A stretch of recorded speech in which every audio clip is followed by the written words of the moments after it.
After Iran launched a massive missile barrage against Israel, striking multiple cities and military installations, the United States responded within hours. American cruise missiles struck an Iranian naval vessel in the Persian Gulf, sinking it rapidly. Follow-up strikes targeted oil storage facilities along the Iranian coastline, where fuel tanks erupted in massive fireballs visible for miles around. Alongside the strikes, a full combat mobilization order was issued across all branches of the US military. Every available unit received the signal to move to immediate combat readiness. On the airfield, the response unfolded swiftly. Two CH-53 Stallion heavy-lift helicopters sat on the flight line with rotors turning, while ground crew stood clear of the rotor wash. In the ready room, helicopter pilots donned their flight suits, strapped into survival vests, checked their sidearms, and secured their helmets.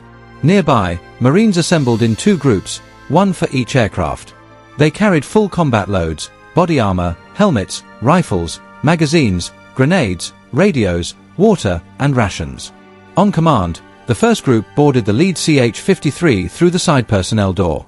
At the same airfield, a CH-47 Chinook prepared for a different mission. Marines filed in through the rear ramp and took seats in the cargo hold. Underneath the helicopter, ground crew attached an artillery piece, a towed howitzer, to the external cargo sling. The rigging was double-checked, the load secured, and the Chinook lifted off with the gun suspended below its fuselage. It flew low over the terrain toward a military camp. On approach, the Chinook descended, and the crew chief guided the pilots until the howitzer touched the ground. The sling released, leaving the gun in position. The helicopter moved to a nearby landing spot, touched down, and the Marines exited the ramp. They immediately moved to the artillery piece, unpacked accompanying ammunition, and began setting up the firing position. Trails spread, spades dug in, sights mounted, rounds stacked and ready. As evening approached, two more helicopters arrived at a separate forward position carrying additional Marines. The aircraft landed in an open area of flat ground with no structures or cover. The Marines exited and spread out quickly. Darkness fell fast. There were no tents, no shelters, no facilities. This was a raw position in the field. The Marines established a defensive perimeter, set up crew-served weapons at key points covering the most likely approach routes, and assigned watch rotations. Some dug shallow fighting positions while others laid out their gear on the ground, sleeping bags, ponchos, ammunition within arm's reach. They ate cold rations and drank water from canteens as the temperature dropped. They settled in for a night on the open ground under nothing but sky.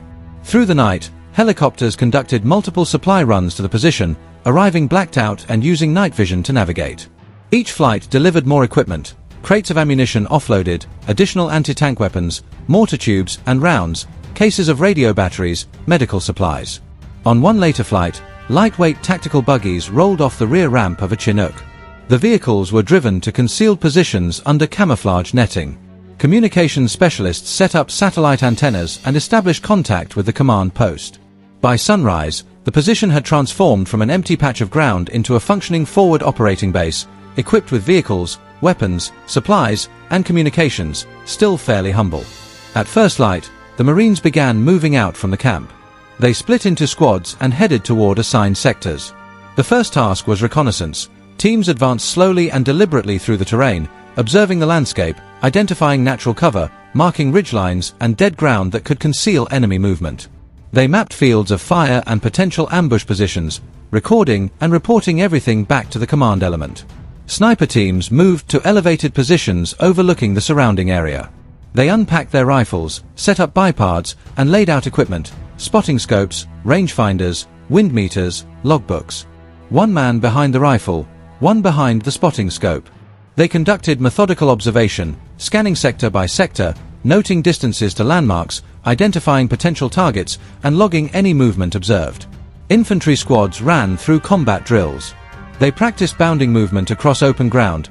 One fire team advanced while the other provided cover, then switched. They rehearsed building and room clearing procedures, stacking up on the door, breaching, entering, clearing corners, calling out threats. They practiced moving through low terrain using wadis and ditches to stay concealed, every movement at a crouch or crawl, prioritizing speed and silence.